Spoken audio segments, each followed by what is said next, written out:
1973. Cette date vous dit rien et pourtant c'est l'année où sort l'un des films d'horreur des plus cultes de l'histoire, L'Exorciste de William Friedkin, qui lui-même est une adaptation du roman de William Peter Blatty, auquel l'histoire raconte une jeune fille, Regan, qui est possédée par une entité démoniaque et avec des passages assez dérangeants où qu'on a non seulement l'intervention, non seulement de scientifiques pour essayer de voir les problèmes de la fille, mais il s'avère qu'il n'y avait rien d'anormal. Mais c'est lors des interventions de prêtres qui font sortir le démon du corps de la jeune fille. Mais ce sera pas sans sacrifice. Ce film est génial. Mais on va pas parler du film, possiblement sur ma chaîne Dr. Dinren, qui sait. Mais sachez que ce film et ce livre sont inspirés de faits réels. Et ce cas a été reporté en 1949 à Cottage City, au Maryland. Rolando, qui est utilisé pour des personnes anonymes ou bien sans être dévoilé par les médias, qui est le jeune garçon qui a connu cet événement troublant. Mais notre histoire commence avec le jeune garçon qui vit une vie plutôt simple. Des parents aimables, l'enfant qui était calme et avait plutôt une bonne réputation. Il était proche avec des amis de la famille. Bref, le gars tout à fait banal et normal. Mais aussi qui est aussi très lié avec sa tante Harriet. Et cette femme était considérée comme une médium. Et le jeune garçon était fasciné par les activités de sa tante. Surtout pour un objet en particulier, une planche Ouija. Mais du jour au lendemain, sa tante meurt. Et malheureusement, le jeune homme, qui avait quand même du mal à faire son deuil, décide, par chagrin, d'utiliser la planche Ouija pour la contacter. Chose à ne surtout pas faire, car des planches Ouija sont des portes auxquelles plusieurs entités peuvent passer. En gros, c'est comme si vous avez un téléphone, mais auquel vous avez juste des numéros aléatoires, et ça peut être n'importe qui. Et malheureusement, c'est ce qui se passe. La famille voit des événements bizarres dans la maison. Genre des bruits de murs, des coups sur les murs, des objets qui disparaissent, des images du Christ qui cognent contre les murs. Bref, le type classique d'une entité qui envahit dans des maisons hantées. Et vous savez que non seulement aussi balancer le Christ quelque part et tout, même que ça soit sur un mur ou n'importe quoi, c'est considéré comme un blasphème du point de vue des catholiques. Mais après les parents, pour eux, ils se posent la question, et si c'était la tante Harriet? Mais ils ne pensent pas que cette tante Harriet aurait pu faire ça, car elle aimait trop quand même leur fils. Et également aussi toute la famille en général. Mais ça s'aggrave de plus en plus. Mais malheureusement, le petit garçon était plus la victime des événements paranormaux, car les activités étaient plus dans sa chambre, et la nuit, il semble que le garçon était comme s'il était avec une autre personne. Après des tentatives médicales pour savoir ce qu'il avait, mais qui ne savent rien, les parents avaient quand même un ami pasteur qui lui demande s'ils peuvent leur venir en aide et demande à le garder chez lui. Et je vous rassure, tout va pas bien se passer. Il s'avère que le garçon a eu effectivement des événements paranormaux durant la nuit, et bien sûr, le prêtre demanda à l'église et le père Young pour aider ce cas de possession. Mais il s'avère que le gamin était bel et bien possédé par pas mal d'événements, avec non seulement des phénomènes étranges, des injures auprès des prêtres et également du Christ. Mais le prêtre demanda le nom du démon, mais il dit tout simplement quelque chose qui est très angoissant. Je suis la Légion. Donc il n'y avait pas une minute à perdre. Et donc, il le transfère dans un hôpital à Washington. Mais c'est de pire en pire, les infirmières qui se font taper, et même le garçon souffre encore plus que d'habitude. Mais le père Hughes a essayé des séances d'exorcisme. Mais c'est de pire en pire, car le démon est devenu de plus en plus fort. comme détruire les liens de matelas et à réussir à donner un coup au prêtre. Le père, à bout de souffle, il décide d'arrêter et renvoie le garçon chez lui. Mais malheureusement, ça ne s'arrange pas du tout. Les parents sont à bout de souffle. Et jusqu'à un soir où la mère a vu quelque chose d'inexpliqué. Elle voit une trace sur le corps de son garçon. Uxeri, Louis. Et elle en déduit que ça vient de l'hôpital Saint-Louis. Mais là, rien.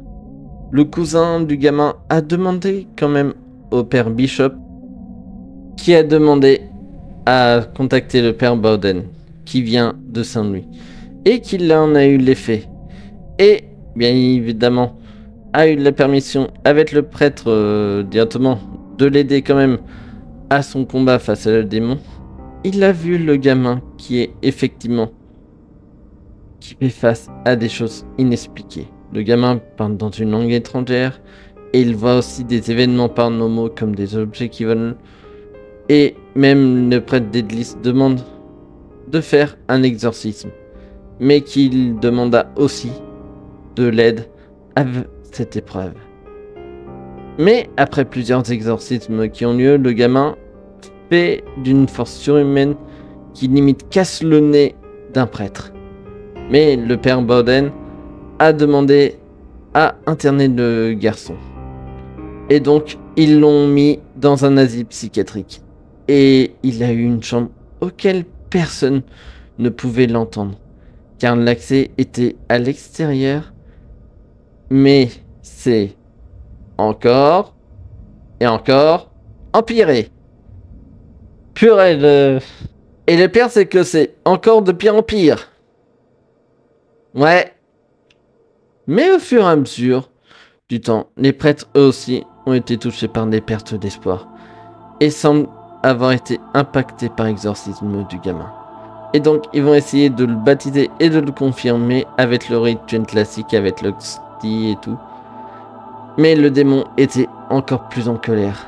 Mais les prêtres ont eu la surprise de la voix d'une entité plus positive cette fois-ci, qui a dit tout simplement des phrases qui vont mettre un terme aux événements.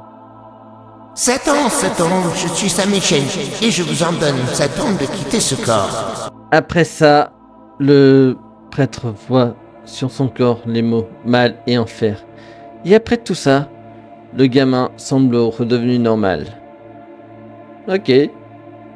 Après, selon le témoignage des prêtres, il pense qu'il y a une intervention divine et le gamin revient auprès de sa famille et va à la messe et au fur et à mesure du temps, il reprend une vie tout à fait normale comme avant.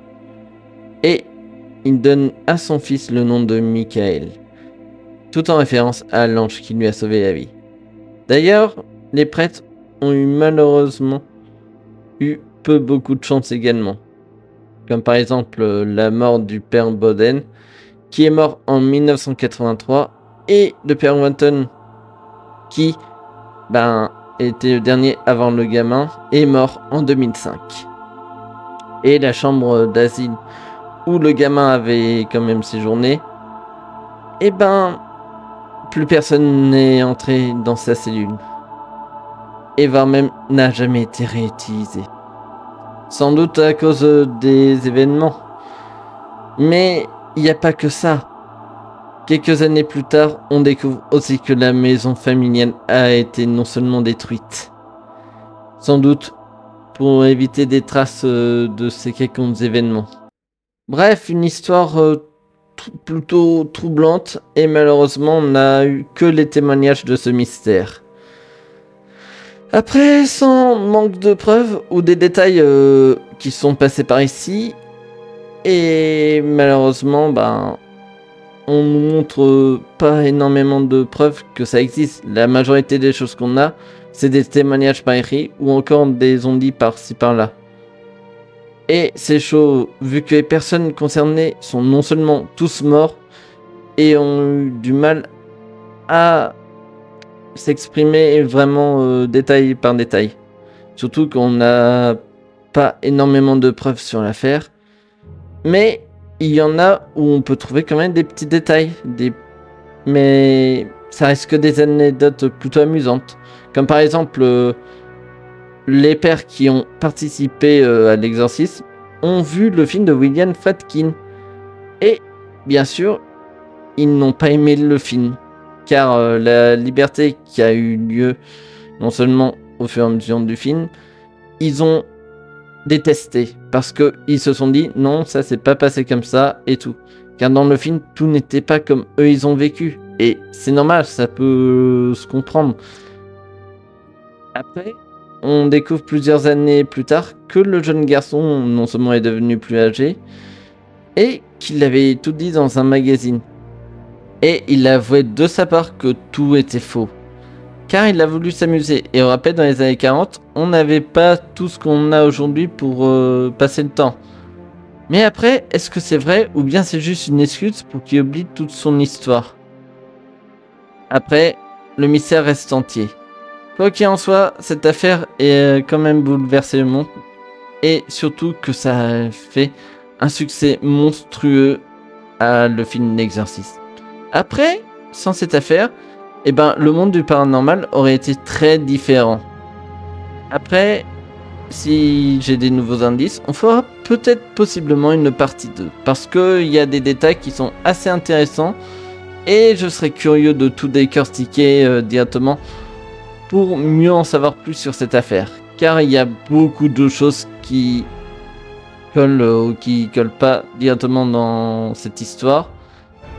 Mais je serais curieux quand même de découvrir pas mal de nouveautés sur l'affaire de l'exorciste.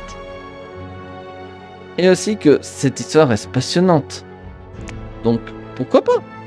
En tout cas, j'espère que cette vidéo vous aura plu. Ça fait plus résumé de l'affaire plutôt qu'une analyse que je fais directement d'habitude à mes vidéos. Car pour ceux qui ne me connaissent pas directement, j'ai tendance à raconter l'affaire ou le cas spécifique, puis ensuite je tourne à le domaine scientifique ou le domaine paranormal et tout, mais je vous laisse le choix à faire votre propre interprétation. Et c'est ça tout le but également de ma chaîne, c'est de vous ouvrir à la curiosité, tout comme moi, j'ouvre non seulement à ouvrir à des enquêtes qui seront assez passionnantes ou pas à découvrir. Et aussi, il y a certains où on peut décortiquer et savoir les raisons de tel truc sur cette affaire.